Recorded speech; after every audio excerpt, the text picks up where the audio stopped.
मिर्ची के तीखे पकौड़े खाने वाली बहू। बता वरना मैं पुलिस को फोन कर दूंगी। बता तूने अपने पकौड़ों में क्या मिलाया था? शांत हो जाइए, हम लोग बैठ के बात करते हैं। हाँ बेटा, पहले हमें ठीक से बता क्या हुआ है, उसके बाद हम बात का कोई हल निकालेंगे। अरे तुम्हारी वजह से आज हमारा बच्चा हॉस्पिटल में एडमिट है और तुम चाहती हो कि हम तुमसे आराम से बात करें। अरे ये तो हमारा बड़प्पन है कि हम अभी भी तुम्हें बोलने की मोहलत दे रहे हैं, लेकिन लगता है हमें अब कोई और तरीका ही आजमाना होगा। इतना कहकर माधवी ने जोर जोर से रोना चिल्लाना शुरू कर दिया, जिससे आसपास के सभी लोग वहां इकट्ठा हो गए। इस औरत की वजह से आज मेरा बेटा हॉस्पिटल में पड़ा है। पता नहीं इसने क्या खिला दिया मेरे बेटे को। अरे इसे तो ऐसा सबक सिखाया जाए कि ये फिर कभी ऐसा काम न करे। वाह श्रद्धा, हमने तो सोचा था कि तू अपने काम को लेकर बहुत ईमानदार है, फिर तुझसे ऐसी गलती कैसे हो गई? अरे मुझे तो इन पर पहले से ही शक था।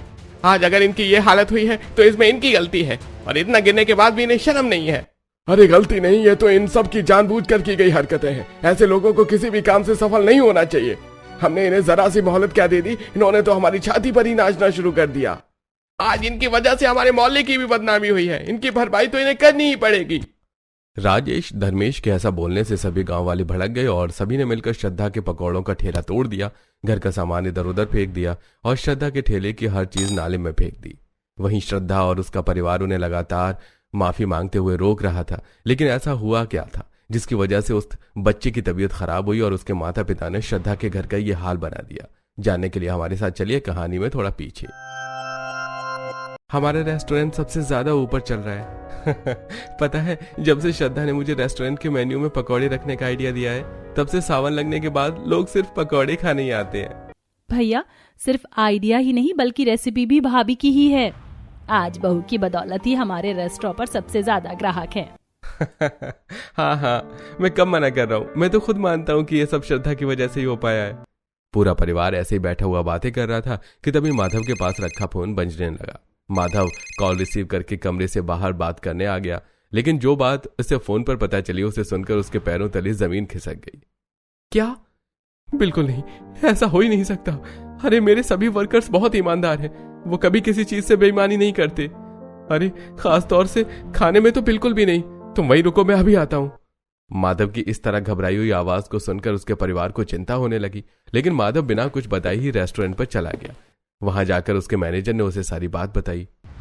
सर, आज जो रेस्टोरेंट में FSSAI वाले आए थे, उन्होंने हमारे खाने में कुछ ऐसे खाद्य पदार्थ पाए जो कि इस्तेमाल करने अलाउड नहीं है, इसलिए उन्होंने हाथों हाथ हमारे रेस्टोरेंट का लाइसेंस कैंसिल कर दिया।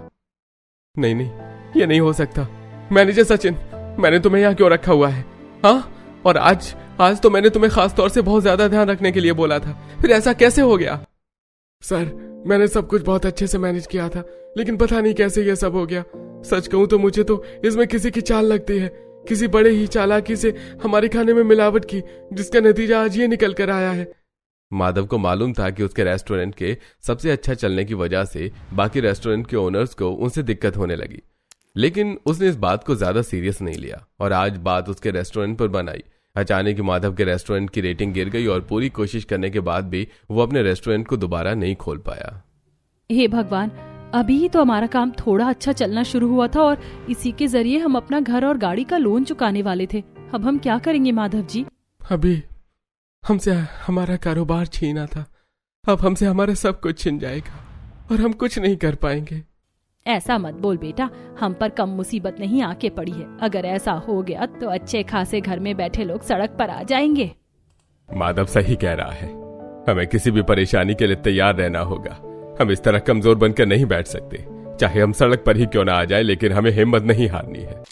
और ऐसा ही हुआ। कुछ ही दिनों में देखते ही देखते सरकार द्वारा पूरे परिवार से उनका घर, गाड़ी, संपत्ति सब कुछ छिन गई और वो सब अब बंजारों की तरह बेघर हो चुकी थी।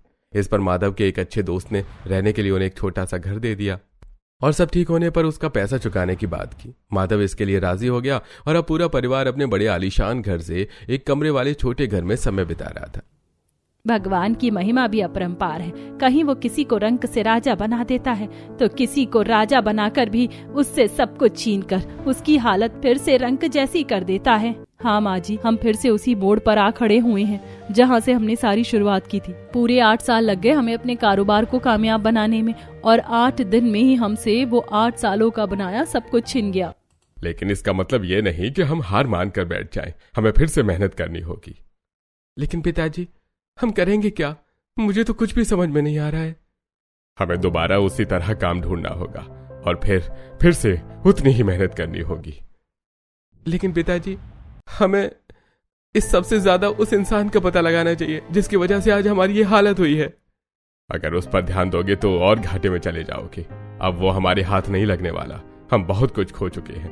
अभी हमारे हाथ में कुछ भी नहीं है, इसलिए पहले हमें अपने ऊपर ही ध्यान देना होगा। अमरीश की बात सभी को समझ में आ रही थी, लेकिन इतनी जल्दी इस सब से उभर कर दूसरा काम करना आसान नहीं था। लेकिन फिर भी घर चलाने के लिए माधव ने नौकरी ढूंढनी शुरू की। माधव एक गांव का आदमी था जिसने मेहनत करके शहर में रेस्टोरेंट बनाया था, और उसकी अच्छी कमाई होते देख किसी दूसरे रेस्टोरेंट के मालिक को उससे जलन होने लगी। और माधव शहर के छल कपट से अनजान अपने कारोबार को संभाल नहीं पाया। अब उसे काम की तलाश में इधर उधर भटकना पड़ रहा था। सर, क्या मुझे यहाँ जॉब मिल सकती है? अरे ऐसे कैसे जॉब मिल सकती है? हाँ, ये मेरा 5 स्टार होटल है। मुझे इसमें हर काम करने वाला पूरी तरह से क्वालिफाइड और टैलेंटेड चाहिए। सर, मैं रेस्टोरेंट का काम अच्छे से जानता हूँ। मेरा भी एक रेस्टोरेंट था, लेकिन अभी किसी वजह से वो बंद हो गया है, इसलिए मुझे काम की जरूरत पड़ रही है। अरे ऐसे कैसे रेस्टोरेंट बंद हो गया? कहीं तुम वो तो नहीं जिसके रेस्टोरेंट में FSSAI के द्वारा मिलावट पाई गई थी? तुमने सोच भी कैसे लिया कि मैं तुम जैसे आदमी को अपने रेस्टोरेंट में काम पर रख लूंगा? निकल जाओ यहाँ से। ओनर अभिषेक ने माधव को चिल्लाते हुए रेस्टोरेंट से बाहर कर दिया। अब हर जगह माधव के साथ यही सुलूक हो रहा था। पूरा दिन भटकने के बाद भी माधव को कहीं काम नहीं मिला और वो निराश होकर रात को घर लौट गया। बेटा, तुझे ऐसी किसी जगह पर इतनी जल्दी काम नहीं मिल पाएगा। अभी तुझे कुछ छोटा ही करना होगा, और वो मजदूरी भी हो सकती है। लेकिन पिताजी, मैं एक रेस्टोरेंट का ओनर होने के बाद मजदूरी कैसे कर सकता हूँ भला? बेटा, तू ओनर है नहीं तो ओनर था। अब तो एक आदमी है जिसके घर में आज खाने के भी लाले हो रहे हैं। और बेटा, काम कोई भी छोटा या बड़ा नहीं होता। हम सब मिलकर मजदूरी करेंगे और अपने हालातों को बेहतर बनाएंगे। अब इसी तरह परिवार के कहने पर माधव मजदूरी करने को ही राजी हो गया। सुनिए, आप जो भी करेंगे मैं भी उसमें आपका पूरा साथ दूंगी। नहीं श्रद्धा, मैं, तुम, माँ और पिताजी किसी से भी मजदूरी करवाना नहीं चाहता। माधव के घर में जो अभी जुड़े हुए पैसे थे वो उन्हीं से किसी तरह अपना गुजारा कर रहे थे। वहीं माधव की बहन भूमि ने भी अपने ससुराल वालों को ये सब बताकर उनकी मदद करने को बोला। माधव को एक फैक्ट्री में काम मिल गया, जहां पर उसे बड़ी मेहनत से रात दिन मशीनों पर बैठकर काम करना पड़ता। वहीं कुछ दिन बाद उसकी बहन भूमि भी अपने घर आई। माँ, पिताजी, भाभी, कैसे हैं आप सब? हम सब बिल्कुल ठीक है। भूमि, आओ बैठो। इस बार तो तू काफी दिनों बाद आई है बेटा। मुझे माफ कर देना माँ, मैं ऐसे मुश्किल समय में आपके ऊपर बोझ नहीं बनना चाहती थी, इसीलिए मैं आपके पास नहीं आई। ऐसा क्यों बोल रही हो भूमि? तुमने हमारी पूरी मदद की है। अब ये सब मत सोचो। तुम अपने घर आई हो इसलिए तुम्हें खुश रहना चाहिए, इससे हमें भी खुशी मिलेगी। तो इस घर की बेटी है भूमि, तू ऐसा बिल्कुल भी मत सोच। श्रद्धा ने भूमि को पलंग पर बैठाला और उसके लिए पराठे बनाकर तैयार किए। ये लो भूमि, ये खाओ, गर्मा गर्म चाय पराठे। मुझे माफ कर देना, इस बार मैं तुम्हारे लिए पनीर के पकौड़े नहीं बना पाई। अगर हमारा हिसाब होता तो मैं तुम्हारे लिए भी पनीर के पकौड़े बनाकर तुम्हें खिलाती। कोई बात नहीं भाभी, मुझे आपके हाथ का बना सब कुछ अच्छा लगता है। और वो दिन भी वापस आएंगे जिसमें हम आपसे दोबारा अपने मनपसंद तीखे पनीर के पकौड़े बनवा कर खाएंगे। हाँ बेटा, वो दिन भी भगवान जी वापस लेकर आएंगे। इसके बाद चाय पराठे खाते हुए तीनों बातें करने लगी। वहीं माधव और अमरीश दोनों बाहर काम कर रहे थे। पिताजी, इतना भारी सामान क्यों उठा रहे हैं? आप ये सब मत करिए। मैं आपको इस तरह नहीं देख सकता। सच बताऊं तो मैं आपको यहाँ लाना भी नहीं चाहता था। अरे अब इस सबकी आदत डाल ले बेटा। अब तेरा बाप भी इसी तरह रोज तेरे साथ मजदूरी करेगा। अमरीश ने इतना कहा ही था कि तभी ऊपर पहुंचाई जा रही सीमेंट की बोरी के तख्ते की रस्सी टूट गई। ये देख माधव ने अमरीश का हाथ पकड़कर खींचा, लेकिन इस चक्कर में उसका पैर फिसला और तख्ता बोरियों के साथ उसके दोनों पैरों पर आ गिरा। अरे माधव, अरे मदद करो, अरे कोई मदद करो। माधव और अमरीश की चिल्लाने की आवाज सुनकर मजदूरों ने उनके पैरों के ऊपर से सारी बोरियां और तख्ता उठाया और तेजी से हॉस्पिटल लेकर गए। वहां पहुंचने पर पता चला कि माधव के दोनों पैर टूट चुके थे, इसलिए डॉक्टर ने उसे घर पर कई महीनों के लिए आराम करने के लिए बोल दिया और अब अमरीश के परिवार का एकमात्र सहारा मोहताज होकर बिस्तर पर पड़ गया था। पता नहीं भगवान हमसे क्या चाहते हैं। हम पर कम मुसीबतें आई थी जो मैं भी हर काम से लाचार होकर पड़ गया हूँ। इससे अच्छा तो भगवान मुझे उठा ही लेता। कम से कम मुझे ये सब तो नहीं देखना पड़ता। चुप हो जाइए, क्या अनाप शनाप बोल रहे हैं। शुक्र है भगवान का कि इतनी भारी चीज फिर भी आपके पैरों पर ही आकर गिरी। भगवान ना करे अगर वही चीज सर पर आकर गिर जाती तो। श्रद्धा को इतना गुस्से मजाक देख माधव को अपने कहे पर पछतावा हुआ। वहीं घर में अब सभी का मन बिल्कुल टूटा फूटा था। वहीं उसकी बहन भूमि भी कोने में छुप छुप कर रो रही थी। अब तो सिर्फ मैं ही इस घर का सहारा बन सकती हूँ। पिताजी की भी उम्र किसी भी काम करने के हिसाब से काफी ज्यादा है। लेकिन बहू तू करेगी क्या? उसके लिए तो मुझे काम ढूंढना पड़ेगा माँ जी। भाभी आप जो भी काम करेंगी मैं उसमें आपका सहारा बनूंगी। आप ऐसा कीजिए, आप किसी चीज का ठेला लगा लीजिए, सामान और ठेले के पैसे मैं दे दूंगी। नहीं भूमि, मैं इस तरह तुमसे पैसे नहीं ले सकती। भाभी ये घर मेरा भी है और मेरा भी कर्तव्य है कि मैं आपकी पूरी मदद करूं, तो फिर मैं पीछे कैसे हट सकती हूँ। भूमि की इस बात पर श्रद्धा उससे पैसे लेने के लिए राजी हो गई, लेकिन अब उसे यह समझ नहीं आ रहा था कि वो किस चीज को ठेला लगाए। भाभी मेरे दिमाग में तो अभी सिर्फ एक ही चीज आ रही है और वो है आपके हाथों के पकौड़े। आपके पकौड़ों की वजह से ही तो भैया का रेस्टोरेंट भी चल पड़ा था। ऐसे में अगर आप अपने वही तीखे पकौड़े बेचेंगी तो सभी को वो काफी पसंद आएंगे। भूमि सही कह रही है बहू, तू अपने पकौड़ों का ही ठेला लगा ले। हाँ बहू, तेरे पकौड़े से बेहतर भला और क्या चीज हो सकती है। ठीक है, अगर आप सभी कहते हैं तो मैं पकौड़े ही बनाकर बेचूंगी। तुम्हारा शुक्रिया भूमि, अगर तुम मुझे ये नहीं बताती तो मैं कभी कुछ अच्छा नहीं सोच पाती। इसके बाद भूमि ने श्रद्धा को पैसे दिए और अगले ही दिन से श्रद्धा ने अपने पकौड़ों का ठेला लगा दिया। लेकिन वो जहां भी अपना ठेला लगाती लोग वहीं से उसे भगा दिया करते। इसी तरह श्रद्धा इधर उधर अपने पकौड़े का ठेला लेकर घूम रही थी। अरे यहाँ तो कोई भी मुझे पकौड़े का ठेला नहीं लगाने दे रहा। अब मैं कहाँ जाकर ठेला लगाऊं? ना बाजार में लगा सकती हूँ और ना सड़क पे और ना ही गलियों में। श्रद्धा ठेला लेकर सिर्फ घूम रही थी और अभी तक उसका एक पकौड़ा भी नहीं बिका था। वहीं आसमान में काले बादल गहराने लगे और अचानक ही तेज बारिश शुरू हो गई। श्रद्धा जल्दी अपने ठेले को एक पेड़ के नीचे लेकर खड़ी हो गई। पता नहीं कब तक इन मुसीबतों का कहर हम पर बरसेगा। हम थक चुके हैं भगवान, अब बस सब कुछ ठीक कर दे। सड़क पर सन्नाटा छा गया था, सिर्फ बारिश की बूंदों की आवाज ही सुनाई दे रही थी। वहीं दो स्कूल से आते बच्चों की नजर श्रद्धा के ठेले पर पड़ी। अरे देखो, शायद वो आंटी कुछ बेच रही है। चलो बारिश में कुछ तला हुआ खाते हैं। हाँ चलो नित्या, मुझे काफी भूख लगी है। आंटी शायद कुछ टेस्टी बनाकर बेच रही होंगी। दोनों बच्चे श्रद्धा के ठेले पर पहुंचे, जिन्हें देख श्रद्धा हैरान रह गई। अरे बच्चों, तुम इस तरह बारिश में क्यों भीग रहे हो? बीमार पड़ जाओगे। आंटी हम स्कूल से आ रहे थे और रास्ते में बारिश होने लगी। हमें बहुत भूख लगी थी, इसलिए हमने बारिश के रुकने का इंतजार नहीं किया और घर को लौटने लगे। अच्छा, तो तुम दोनों को भूख लगी है। रुको, मैं अभी तुम्हें अपने बढ़िया तीखे पकौड़े बनाकर देती हूँ। इतना कहकर श्रद्धा ने दोनों बच्चों के लिए पकौड़े बनाने शुरू किए और कुछ ही देर में पकौड़े तलकर उसने बच्चों को उनकी एक एक प्लेट दे दी। अरे वाह आंटी, आपके पकौड़े तो लाजवाब है। सच कहूँ तो मैंने इतने अच्छे पकौड़े कभी नहीं खाए। हाँ सूरज, पकौड़े इतने अच्छे भी बनाए जाते हैं, ये तो मुझे पता ही नहीं था। ये सिर्फ तीखे ही नहीं बल्कि बहुत ज्यादा स्वादिष्ट है। आंटी, आप हमारे स्कूल के पास ठेला क्यों नहीं लगा लेती? सभी बच्चों को आपके पकौड़े बहुत पसंद आएंगे। दोनों बच्चे जाते जाते श्रद्धा को उसका ठेला लगाने के लिए जगह बता गए। दिन गुजरे और अब श्रद्धा ने बच्चों के स्कूल के सामने ठेला लगाना शुरू कर दिया और दिन ढले श्रद्धा की काफी अच्छी कमाई हो गई। शाम को जब श्रद्धा अपने घर वापस लौट रही थी तभी एक बच्चा उसके ठेले पर आया।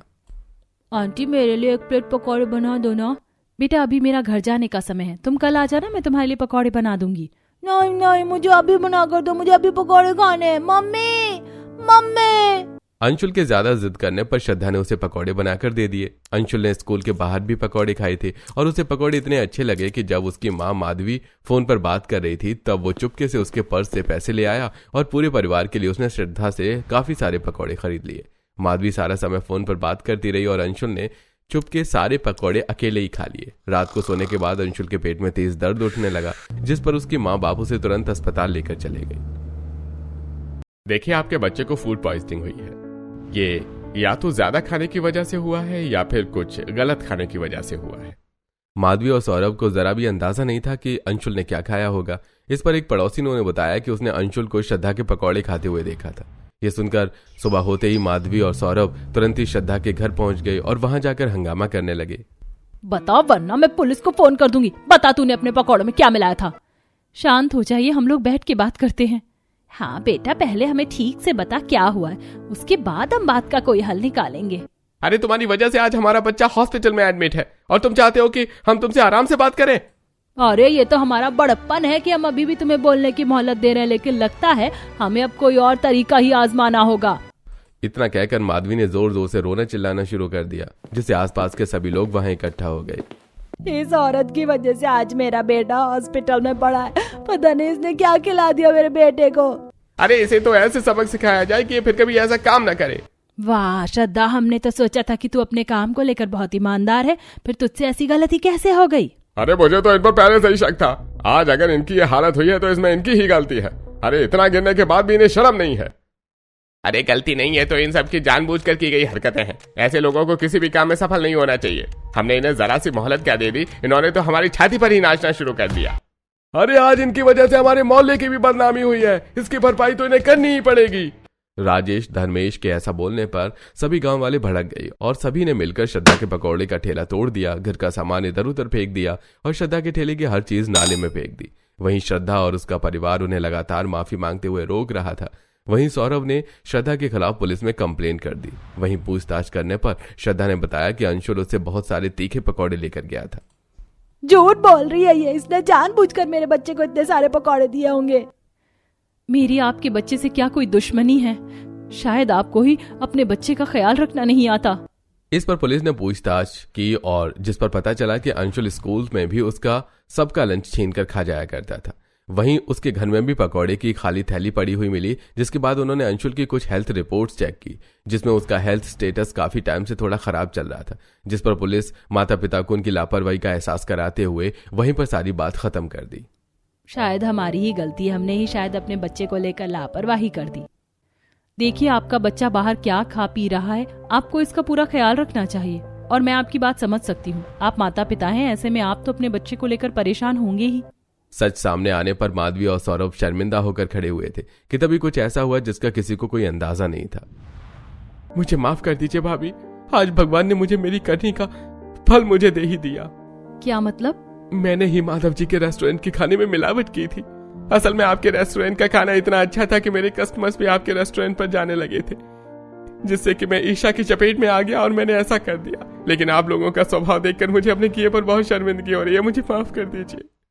किसी को कोई अंदाजा नहीं था सौरभ ने उसके रेस्टोरेंट के खाने में मिलावट की होगी। सौरभ ने अपने मुंह से अपनी गलती मानी, जिस पर पुलिस ने उसे गिरफ्तार कर लिया। लेकिन माधव और श्रद्धा ने उस पर कोई FIR न करते हुए उसे जेल जाने से रोक लिया। कुछ ही दिनों में उन्हें उनका सब कुछ वापस मिल गया और अब सौरभ और माधवी उनकी जिंदगी भर का एहसानमंद बन चुके थे।